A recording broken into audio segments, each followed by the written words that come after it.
কেমন আছো সবাই? আশা করি সবাই ভালোই আছো। আমার নতুন একটি ভিডিওতে তোমাদের সবাইকে স্বাগত। অনেক দিন আগের কথা, দুই ভাই বোন রাস্তা দিয়ে যাচ্ছিল এবং তারা বলছিল যে চল আমরা সেই পুরনো পুকুর থেকে ঘুরে আসি। তখনই তার দিদি বলল, না ভাই, পুরনো পুকুরের ওখানে যাওয়া যাবে না, ওইখানে অনেক বিপদ আছে। দিদি দিদি চল না আমরা নতুন পুকুরের পাড় থেকে ঘুরে আসি। তখনই তার দিদি বলল, না ভাই, ওখানে যাওয়া যাবে না, ওখানে অনেক ডাইনিদের উপদ্রব।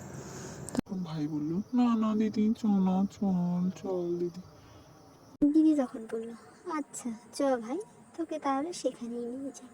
এই বলে দুই ভাই সে বোন সেখানে যাইতে শুরু করলো। সেখানে ছিল অনেক ডাইনির উপদ্রব, কিন্তু তারা জানতো না তাদের সাথে কি হলো। সেখান থেকে ঘুরে এলো অনেক দিন পর। দুই ভাই বোন সেখানে গিয়ে তাদের নোংরা ফেললো। ডাইনি ওখানে বসেছিল। তারা ডাইনিকে দেখতে পায়নি। ডাইনি তখন মনে মনে বলল,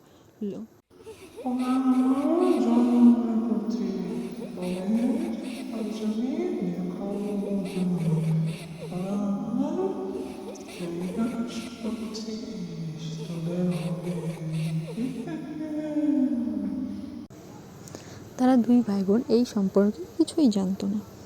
তারা তাদের নিজস্ব কাজ করতে থাকলো মনের। তারপর তারা চলে গেল।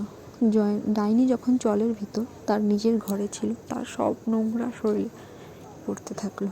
ডাইনি তখন বলল, তারা ডাইনিকে দেখতে পায়নি। ডাইনি তখন মনে মনে বলল, ওরা আমার জন্ম করছে, ওদের আজ আমি দেখাবো। সেই মুহূর্তে তার ঘর থেকে সে তাদের বাড়ি যাওয়ার উদ্দেশ্যে রওনা হলো।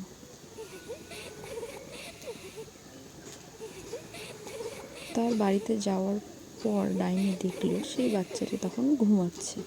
ঘুমিয়ে ওখানে ঘরে বলল, এইখানে তুই নিশ্চিন্তায় ঘুমাচ্ছিস, আমার ঘর নোংরা।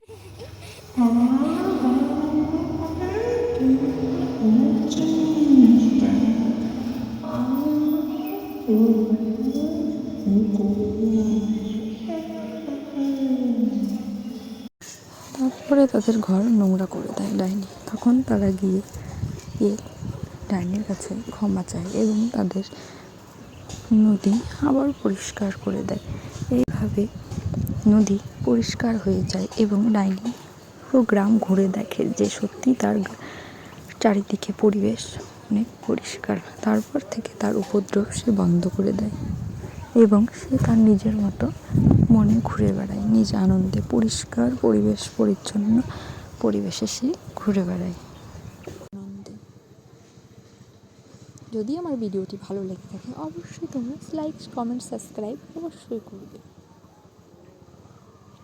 এভাবে নদী পরিষ্কার হয়ে যায় এবং ডাইনি পুরো গ্রাম ঘুরে দেখে যে সত্যি তার চারিদিকে পরিবেশ অনেক পরিষ্কার। তারপর থেকে তার উপদ্রব সে বন্ধ করে দেয় এবং সে তার নিজের মতো মনে ঘুরে বেড়ায়, নিজ আনন্দে। পরিষ্কার পরিবেশ পরিচ্ছন্ন পরিবেশে সে ঘুরে বেড়ায়।